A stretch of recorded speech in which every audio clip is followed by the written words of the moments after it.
What's the sad reality of being an adult that young people should know? That always annoys me on high mim. But I can rationalize it. Ted and Marshall lived in the same apartment, and you generally see your roommate a lot just by being in the same space. Lily and Marshall were engaged/married, so they come as a unit. Barney's job was spoiler. To just sign everything and get paid mountains of cash, so he can fuck off whenever he wants. And Robin worked on an early morning show so she would have plenty of evenings free to hang out, drink, then get woken by her alarm and regret everything. They may deteriorate too.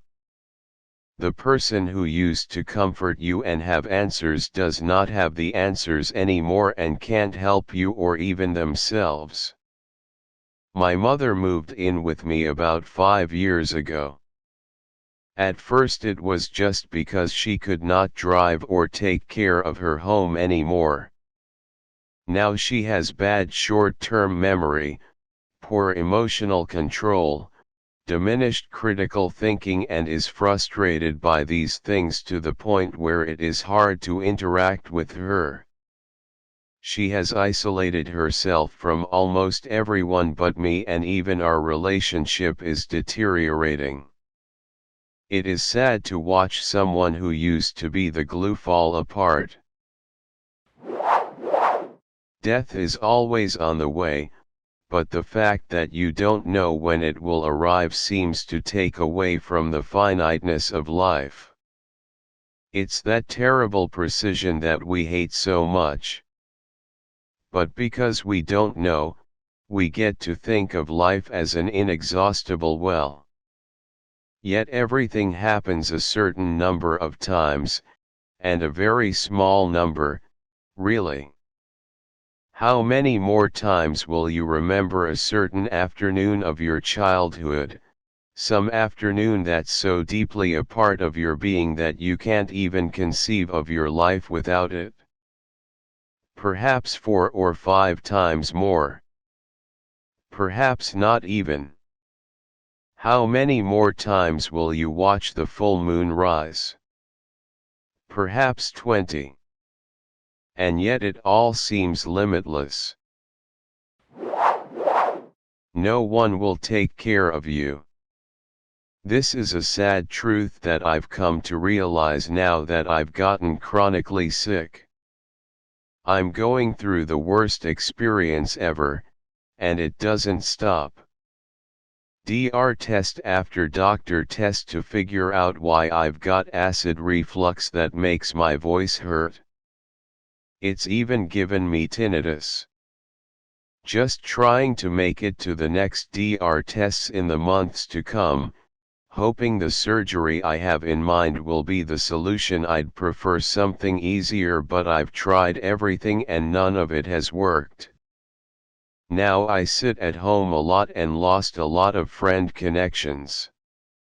I can't eat out anymore, the consequences are severe and very damaging. I can't even have fruits anymore without my body destroying itself. I can even see it happen, see my throat get digested. Haven't even made it to 30 yet and feels like my body is falling apart all over, all of a sudden. I don't know how people manage this. But I'm praying it'll stop soon, it's so debilitating. I spent my early 20s thinking I was this artful outsider who didn't have anything in common with my co-workers or peers. I was extremely judgmental about everyone and in turn was really isolated, spending a lot of time by myself at home talking on message boards with other people who I felt like related to me. I can't explain what happened, but I had a break somewhere around 26 or 27 where I was like, I'm actually just a narrow-minded, secluded, stuck-up asshole who goes online to talk to other people who are just like me to seek validation. In reality, I'm surrounded by people who may not share my worldview, but aren't really terrible people, and they deserve kindness way more than I do. It's been 10 years since that revelation, and I've spent them building relationships with different people, especially at work. Helps work go by a lot faster. Having friends there you can talk to about whatever. This is a big one. You don't realize as a kid how you're constantly in social situations through school and sports activities, etc. As an adult you realize that those best friends you currently have, they'll always be your best friends. But you might only get to see once a month or a few times a year, and there'll be people you're close to that you won't see for a year or more. Lining up schedules to meet is so difficult. People have work things, family things, or just want to let their mind and body rest after a week of work. As a kid you don't really understand that once you're grown as shit, you spend your week working. Saturday is life admin day. Laundry, housework, food shopping, errands, DIY, etc. Not everyone wants to go out Friday. Spend Saturday with a hangover and then only really have Sunday to relax or enjoy yourself before you need to think about work again, and sometimes you forget you're not 18 anymore, drink way too much, and you ruin your entire weekend with a 2-day hangover. Yes, they happen. Yes, it'll happen to you. We used to be able to drink an entire bottle of vodka before going out too. Nothing sounds appealing about that anymore, and I'm only 29. Having time outside of work and looking after yourself, to do activities is difficult, and if you're single as an adult it's even harder to deal with because there's not a lot of social stuff you can do on your own. Your friends will be busy on weekends with their partners and eventually their kids. It's always great to see a friend find a partner. But on the opposite side there's the single friend whose weekend plans just got cut in half and who might now have to spend multiple weekends completely on their own because everyone has plans. Finishing work Friday and knowing there's a real chance you might not actually speak to anyone till you start work Monday is a real horrible realization. Work friends are a good thing to have. I work freelance and from home, so that's impossible for me. I realized this early in my career and started going to the gym. Not only is it great for your mind and body, but if you go enough it's as much a social thing as it is a fitness thing. When moving to a new city, work friends become like your family. You'll always have someone to hang with for a drink or two after work. But when you move jobs, chances are your work family disappears. They were friends of circumstance. You often don't have any real connection other than sharing a workplace, and everyone has their own lives outside of work. The good news is that the people you used to call on for help weren't better than you, or magic, or special. They were just like you are now. Stuck as adults, stuck as the person who has to find a way to do it. And they probably felt as lost, worried about failure, and desperately hoping for someone else to take over as you do now. Most people have imposter syndrome about adulting. This is magnified by the fact that a lot of the markers of adulthood we saw growing up often aren't applicable today. You can't adult like your parents did even if you wanted to. So try not to feel bad about that. It's a different world now and it has different ways to adult. The good news is that the people you used to call on for help weren't better than you, or magic, or special. They were just like you are now. Stuck as adults, stuck as the person who has to find a way to do it. And they probably felt as lost, worried about failure, and desperately hoping for someone else to take over as you do now. Most people have imposter syndrome about adulting. This is magnified by the fact that a lot of the markers of adulthood we saw growing up often aren't applicable today. You can't adult like your parents did even if you wanted to. So try not to feel bad about that. It's a different world now and it has different ways to adult. Then you graduate, the bumpers come off, the lane disappear, and you're a bowling ball sitting in an empty field. There's no more track. There is no system pushing you along. There's not even any pins, no obvious goal or objective. If you fuck up or slack off as an adult, you might literally become homeless and sleep under a bridge. You might literally not eat. You could actually die.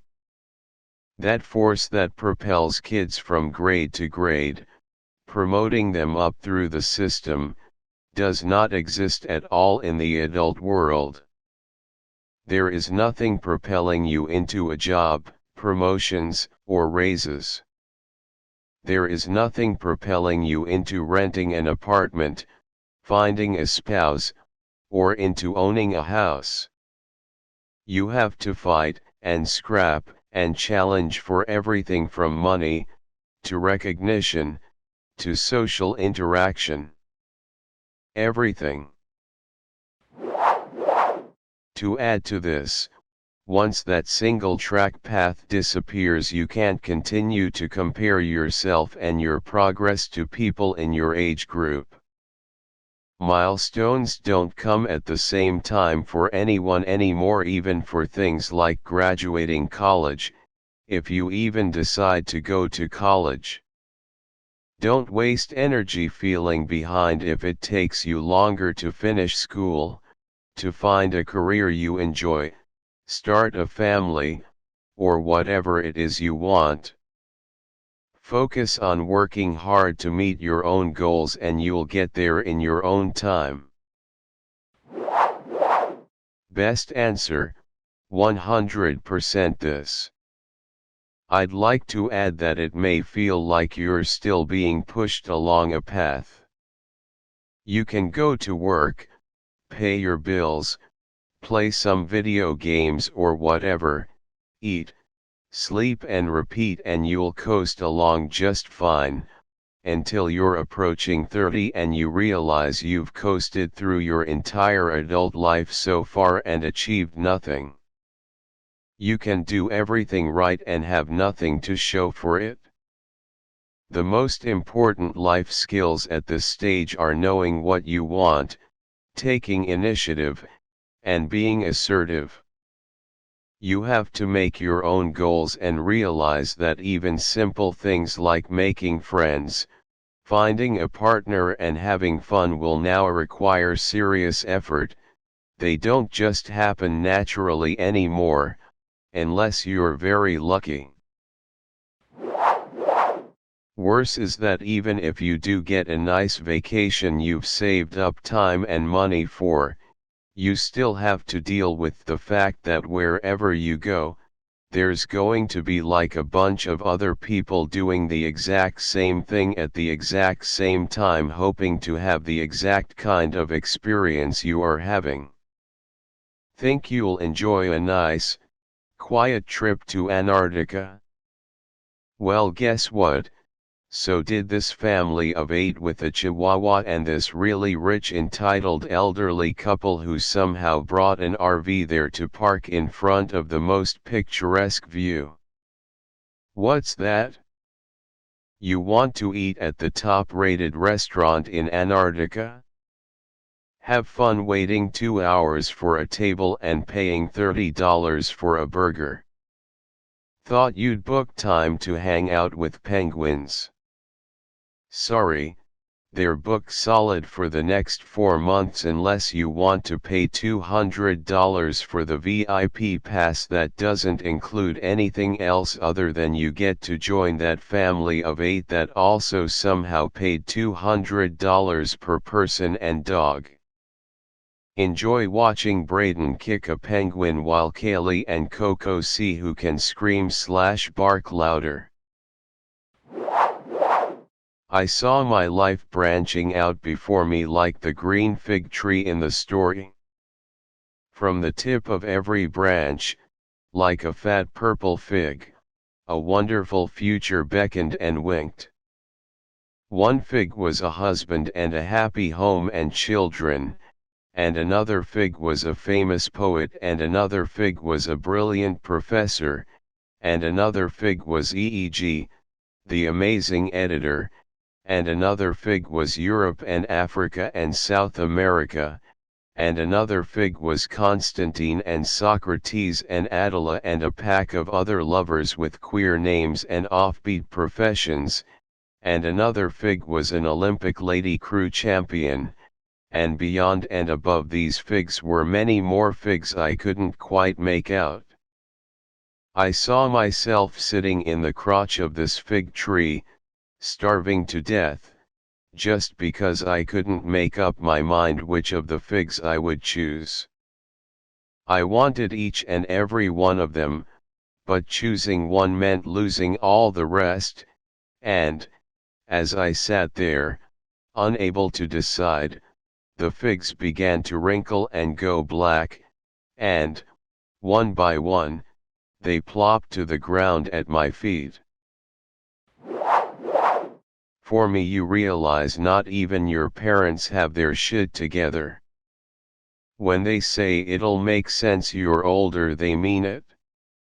There's a scene in High Mem that gets me more emotional as an adult once you realize how true it is. Marshall tells Ted that as a kid, his family would always drive to a summer cabin in pitch black in the middle of the night. Marshall was scared, but his dad was behind the wheel, so he always felt less afraid. When he has to drive at night with Ted, likely down that same road, he realizes his dad was probably as scared as he was, but he just kept driving and hoped for the best. With the exception of some single-player shooters, i.e. Doom Eternal, I hardly ever play FPS anymore. Even if I do, I almost rarely play online. There's 2 reasons for that. I don't have the time to invest in the game or the Twitch skills. I am better at games that lean more on thinking and strategy. I don't mind Rainbow Six Siege, or at least what it was in the early years, and I'll play the odd CS:GO match because I can lean heavily on existing map and mechanic knowledge, but that's about it. Otherwise I'll look for single-player action/adventure games, strategy games, platformers, puzzle games, etc. I have limited free time to play games, and I want that time to be somewhat predictable and enjoyable. When I play online, I'm putting the quality of the experience in someone else's hands, and don't want to deal with trolls, screaming kids, hackers in unranked gameplay, etc. If I'm not playing online with people I know, I'm usually playing for Mijal.